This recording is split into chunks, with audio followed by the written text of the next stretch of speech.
બધાને સ્ટાર્ટિંગ કરતા પહેલા કોઈ પણ વસ્તુ શ્રી ગણેશાય નમઃ અને જય શ્રી કૃષ્ણ અને ડાયસ પર ઉપસ્થિત તમામ લોકોને મારા હાર્દિક વંદન અને વિઝડમ મેનેજમેન્ટ તરફથી પણ તમને સૌને ખૂબ ખૂબ આભાર કે તમે અમને આ ગોલ્ડન ચાન્સ આપ્યો અને અહીંયા અમને ઉપસ્થિત રહેવા માટે આમંત્રિત કર્યા.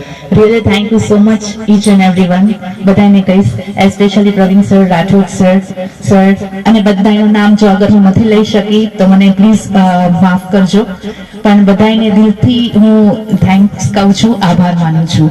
અને વધારે તો હું ગઈકાલના એક વાત ઉપર વધારે કહેવા માંગીશ કે ગઈકાલે વુમેન્સ ડે હતો. વુમેન્સ ડે એટલે કે જે લેડીઝની સાથે હોય છે કે એમનો દિવસ, પણ હું તો એટલું કહું છું કે આંતરરાષ્ટ્રીય દિવસ ખાલી એક નથી હોતો. સ્ત્રી અને લેડીઝ અથવા ગર્લ જે કોઈ બી છે એનેથી આ પૃથ્વી છે.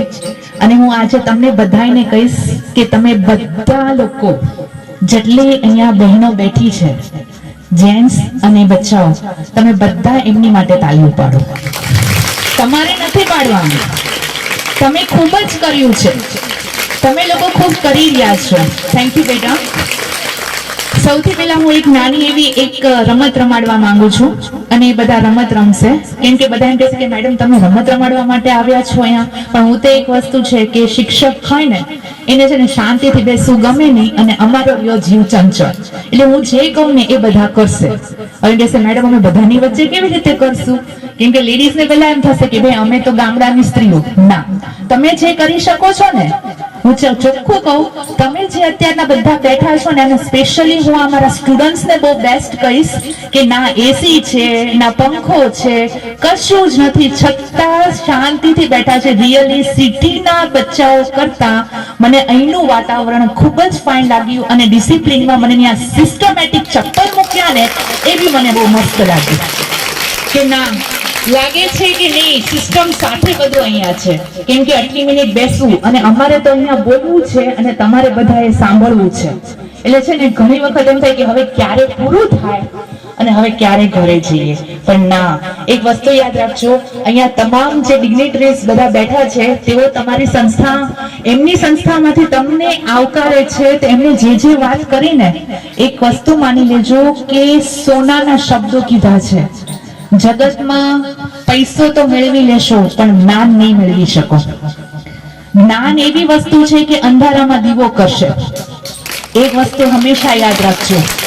અને માણસની પરિસ્થિતિ છે ને એના પૈસાથી જો કોઈક માપતું છે, આ વ્યક્તિ આટલું છે, પણ હું તો કહું જેનું દિલ મોટું છે, જેને આંગણાનો આવકાર મોટો છે, જેની વાણીમાં મીઠાશ છે અને કોઈ બી અતિથિ જેના ઘરે આવે અને મસ્ત મજાનો આવકાર મળે ને, એ જ દુનિયાનો હું તો કહીશ કે અમીર વ્યક્તિ છે. પણ ઘણાના ઘરે તમે જાઓ અને તરબૂચ અને પપૈયા જેવું જો મોઢું થઈ જાય તો સમજી જજો કે ત્યાં આપણી પગની પાની જતા પહેલા 100 વાર વિચાર કરવી જોઈએ.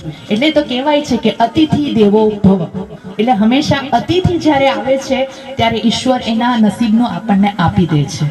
ચલો, એટલે હવે હું જે છે ને એ બધાને કહીશ, એ વસ્તુ તમારે બધાએ કરવાની છે. જોઈએ તમે કેટલા બધા એક્ટિવ છો.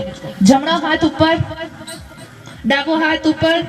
મેં જમણો હાથ નીચે નથી કીધો, એટલે તમે પેલા સાંભળો. બંને હાથ નીચે, ડાબો હાથ ઉપર, ડાબો હાથ નીચે. હવે વિચારે છે, હવે એક સાથે કરીશ. જમણો હાથ ઉપર, ડાબો હાથ ઉપર, ડાબો હાથ નીચે, જમણો હાથ ઉપર, ડાબો ઉપર, જમણો ઉપર. હવે એક સાથે બધા તાળીઓ પાડી દો જોરથી.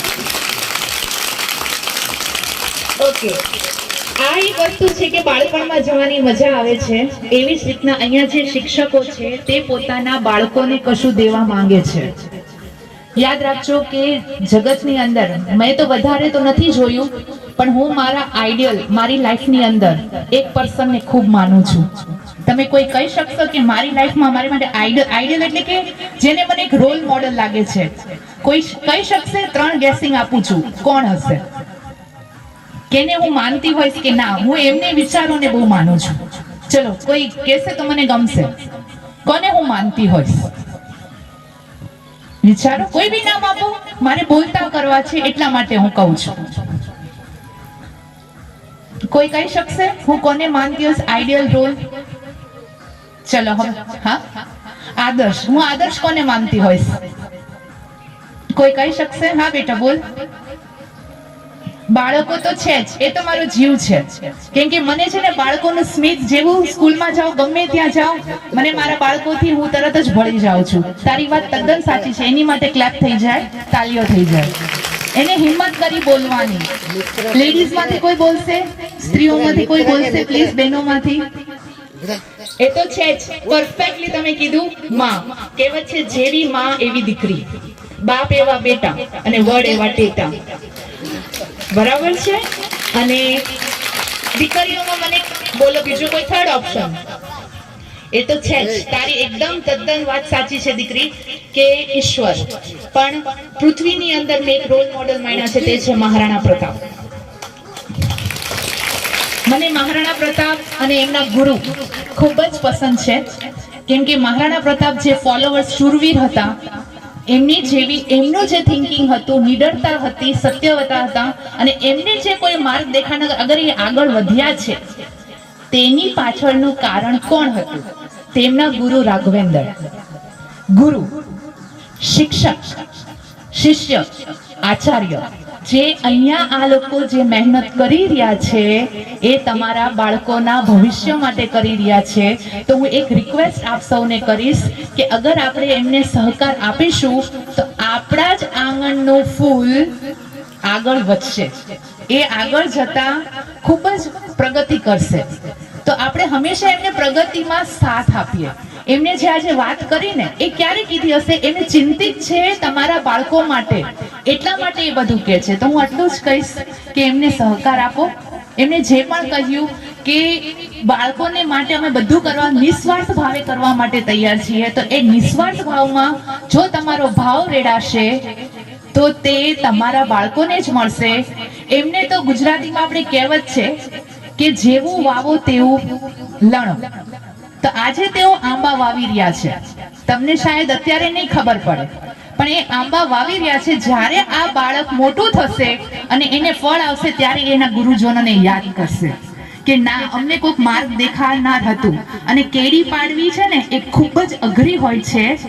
હાઈવે ઉપર તો બધા વાહન ચાલ્યા જાય છે. એટલે એ કેડીમાં સહકાર આપ્યો તો બાળકોનું ભવિષ્ય હંમેશા ઉજ્જવળ રહેશે.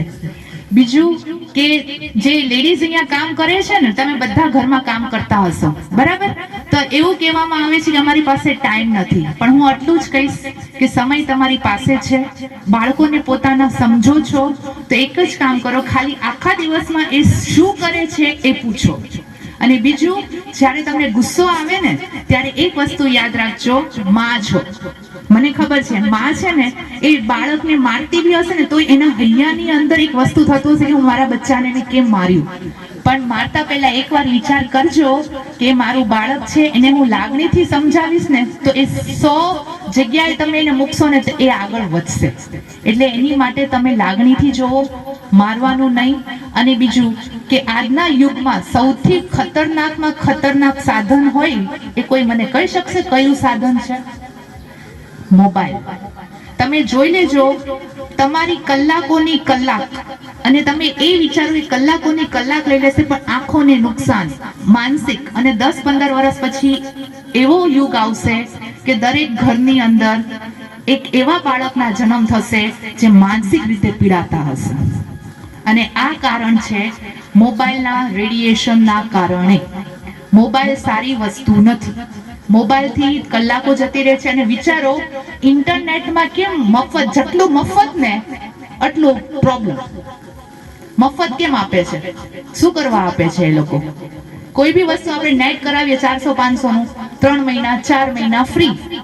પણ એની પાછળ, એ ફ્રીની પાછળ આપણી કલાકો જતી રહે છે, મગજની શક્તિઓ જતી રહે છે, રૂપિયા જતા રહે છે, રાતના ઉજાગરા જતા રહે છે, અને વગર કારણની ગામની પંચાયત. જાણે ઉપરથી ઈશ્વરે કોઈક સંકેત આપણને મોકલવાનો હોય કે ભાઈ તારું સારું કાર્ય થયું. એ વસ્તુ ગલત છે. વોટ્સઅપ ની અંદર હાય, હેલો, નમસ્તે, અરે સામાસામી બેસો, વાતો કરો, એકબીજાના દુઃખમાં ભાગીદાર થાવ, હસો. પણ અત્યારે કોઈની પાસે હસવાનો નહીં, પણ ઈર્ષાનો સમય ઘણો આવી ગયો છે. ઈર્ષા બહુ કરશે. કોક એક કદમ આગળ વધશે, કોક સારી એવી વસ્તુ લાવશે એટલે તરત જ આપણે એકબીજાને હાથ આપવાની બદલે પગ ખેંચવાના પ્રયત્ન કરીશું, ઈર્ષા કરીશું. ના, ઈર્ષા અને દ્વેષ એ છે ને લાકડું હોય ને, લાકડું જે ઉધઈ હોય ને એ લાકડાને ખાઈ જાય છે ને, ઈર્ષા અને દ્વેષ માણસને ખાઈ જાય છે. તો તમારે ઈર્ષા કરવાની જ નહીં, કેમ કે એને પણ ઈશ્વરે આપ્યું છે. જે વ્યક્તિ પાસે ઘણું છે એને પણ ઈશ્વરે આપ્યું છે. તો ઈશ્વર પાસે શક્તિ માંગો, સચ્ચો રસ્તો માંગો, અને તમે લોકો માઇન્ડસેટ થી ઘરમાં શાંતિથી વાતાવરણ ઊભું કરશો ને, તેની ઇફેક્ટ આ બાળકો ઉપર આવશે.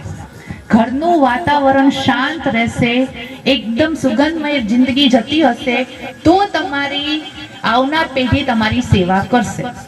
ગુજરાતીમાં કહેવત છે કે અત્યારે આપણે ગઢાને સાચવશું તો વખતે આપણે ગઢા થયા તો એ આપણને પાણીનો ગ્લાસ આપશે, નહીતર વૃદ્ધ આશ્રમ ખોલીને મૂક્યા છે. એ વિચારી લેવાનું કે વૃદ્ધ આશ્રમ હોવું એ જ આપણી માટે મોટો પ્રશ્ન છે. વૃદ્ધ આશ્રમ હોવા જ ના જોઈએ. શું કામ હોવા જોઈએ? મા બાપ આપણને સાચવી લે છે જ્યારે નાના હોય છે ત્યારે, અને જ્યારે એને સાચવવાનો વારો આવે છે ત્યારે આપણે શું રસ્તો માંગીએ છીએ? વૃદ્ધાશ્રમમાં પહોંચાડવાના પ્રયત્ન કરીએ છીએ.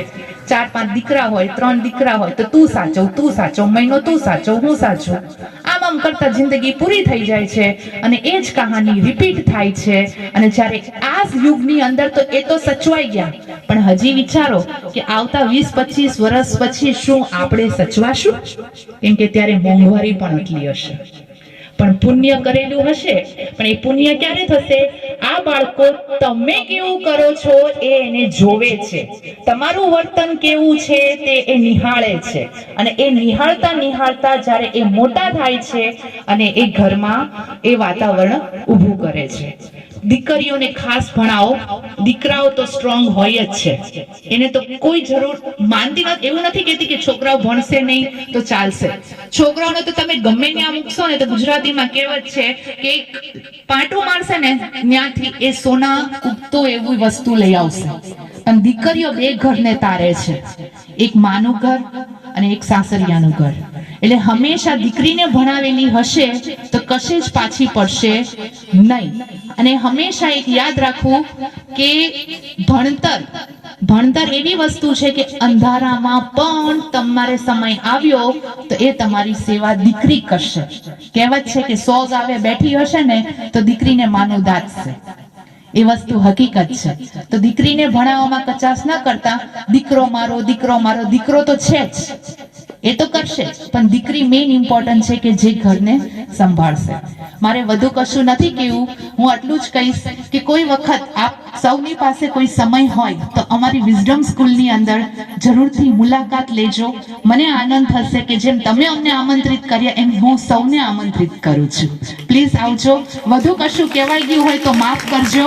અને ફરીથી એક જ વસ્તુ કહીશ, મને જેને બી સન્માનિત કર્યા છે, ખાલી એક લેડીઝે મને ખાલી શોલથી સન્માનિત નથી કર્યા, બધા તરફથી મને આ મળ્યું છે, તો હું તેમને બધાને વંદન કરું છું. Thank you so much.